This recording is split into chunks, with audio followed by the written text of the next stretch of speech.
Here's why selling options is generally more profitable than buying options. If you're randomly finding this video, it is actually a part of a full-on options one-on-one playlist, which you can find the full one actually on Teachable in the link in the description below. It's, by the way, 100% free, comes with quizzes, all these sort of good things. And of course, here on YouTube, we will be slowly dripping this content out. On top of that, I want to give a major shout out to our sponsor, ByBit. They are one of the best crypto native exchanges to trade options for Bitcoin, Ethereum, even Solana or Dogecoin if you so desire, for whatever god-awful reason that may be. That you can also trade all sorts of cool things there, like commodities, gold, silver, all of the major indices, and of course cryptos as well if you so desire. There's a link in the description below for ByBit. Full disclosure, it is an affiliate link, but at the same time it does give you many bonuses, so it actually, you know, directly benefits you with major deposit bonuses and fee reductions, all these good things. Anyways, let's get on the topic of today. Intrinsic versus extrinsic value. Why sellers get paid. Do you want to get paid? Be a seller. Why time decay pays professionals. Understanding what you're actually paying for. That's what we want to accomplish in this slideshow here. So let's move on into our first slide and let's go over the two components of every option. Every option has only two components. There is intrinsic value and extrinsic value. The bottom line is this. If you understand this, you will understand 80% of options pricing. And this is where I think people start to really internalize the lessons as to why buying naked options is a loser's game and how we can actually make options be significantly beneficial to our trading, you know, especially if you're just trading, you know, spot, underlying, or futures. Options can be a massive supplement to turn what would have been losing trades into winning trades. Anyways, let's go over intrinsic value first. This is the simple part. You'll probably understand this a little bit easier than extrinsic value, but I assure you, if you just focus on this content, it will sink in over time. It took me a long time personally. You know, again, I literally was a professional market maker, authorized trader in equity options. Even then, it took me many months when I was first learning to actually understand all of these things. So if you're struggling a little bit, I can assure you, if you just marinate on this content, you know, for a little bit of time, a couple months, 2-3 months, probably at most, it will sink in. Anyways, intrinsic value equals the real immediate value of an option if it was exercised right now. So for this example, I'm going to give an example of a stock trading at $500, and you bought a call strike on that stock that was $480. So the strike of the call was $480. The stock is currently trading at $500. Therefore, there is an intrinsic value of $20. Why? Because you have the stock price minus the call strike price. That equals what the option is actually worth. That is what the option would be worth if that option expired today, right now.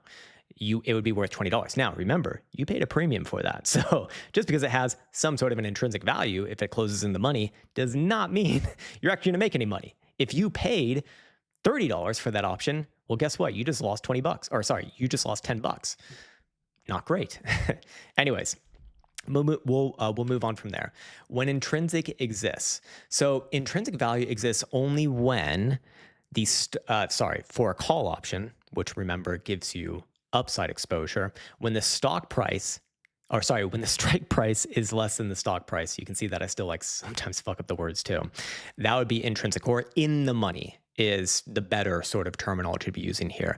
And that's what you're probably going to see more often than not. So in the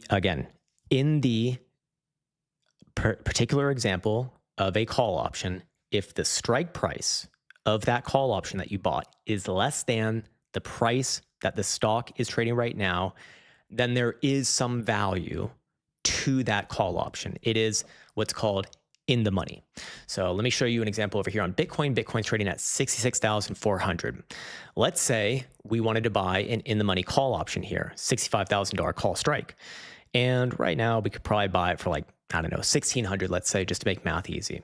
So if we bought that right now, this option would be in the money, but you paid $1,600 for it. Therefore, you don't break even until price is above the strike price that you bought it for plus the premium paid.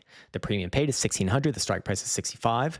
So 1,600 plus 65,000 is 66,600, meaning that by expiration, which this one will expire tomorrow, we would need price to be above 66,800, which right now it is trading about almost $400 below that as of current.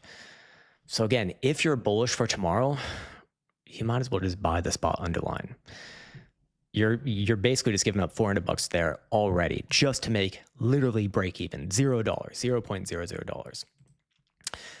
For a put option, it's reversed. Remember, a put option gives you downside exposure if you are a buyer or if you're long a put option.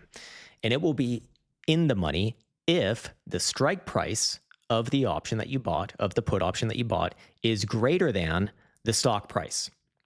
So in this case, we go over here to the put side of the equation. I don't know why ByBit isn't actually showing puts over. Usually it says like calls and puts, but anyways, right side is put, left side is call. Just these are almost going to be universally true for anywhere you look, by the way. Anyways, on the right hand side here, if we were to buy, let's say, an in the money strike, which would be, again, it would have to be higher than the current traded price. So in this case, let's just say $67,000. We could buy that option, that put option, for about $1,000 right now, meaning that price would need to go below our strike minus the premium paid. So $67,000 minus $1,000, which is $66,000 by expiration, in order for us to make $0. And for every dollar below, we would make $1.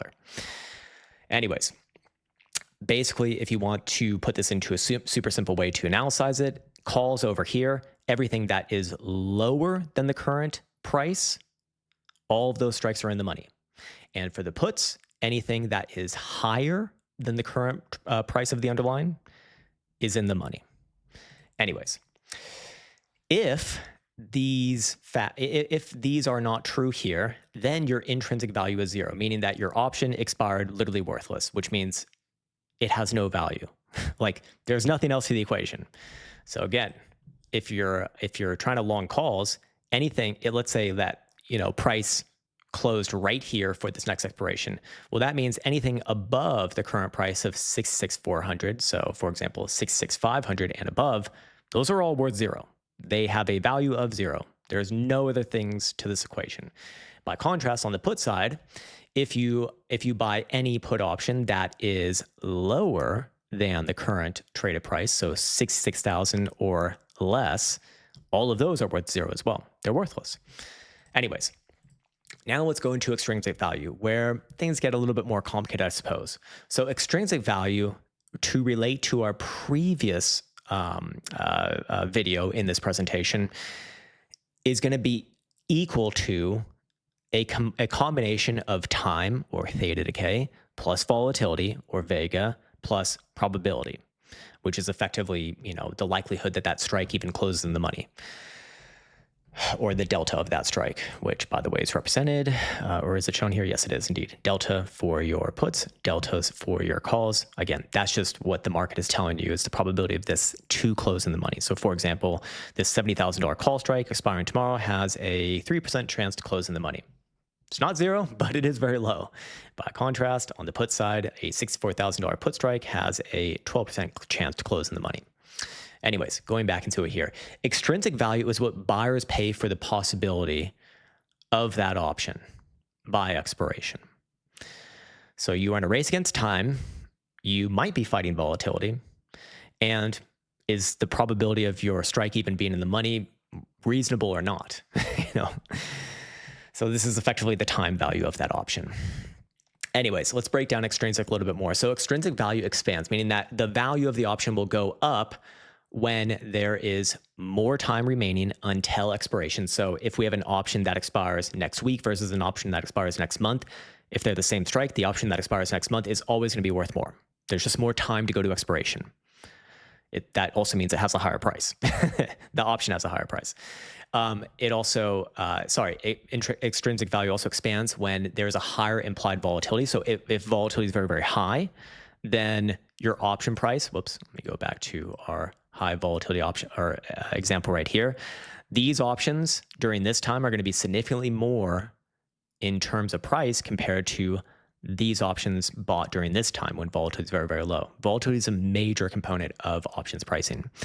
And of course, your extrinsic value expands when price moves closer and closer to your strike price for the option that you buy. So let's say that we bought this $68,000 call strike right here, that the value of the option will go up if price starts to rally towards $68,000. And ideally, well above $68,000 if we bought that strike. Of course, extrinsic value shrinks basically when the opposite happens, when time passes. So the closer you get to the expiration date, the value of the option naturally goes down. And absolutely it goes down when volatility contracts in a big way, by the way, too. And of course, if price moves away from your strike price, so if you're long, this $68,000 call strike and price goes down to $65,000 from here, your option is going to lose some value. It's going to shrink. So extrinsic value is what buyers pay for the possibility in the future. And generally, I should add, again, I'm speaking from specific experience of being an options market maker, authorized trader in a professional sense. Extrinsic value is what buyers pay for possibility. But keep in mind, market makers are pricing these options in accordance with their models so that when they sell that option to you, it's most likely going to be worthless by expiration if you literally just buy that option. You don't do anything else. That is what their model is telling them. Their model is telling them that they have a better value in just selling that at that price because it's probably going to expire worthless or on some lower amount of value in which you'll make some money in selling that option. The time decay curve. So when you are very far away from expiration, and when I say very far away, this is absolutely true when you're more than 2 weeks away from expiration, time decay is relatively slow.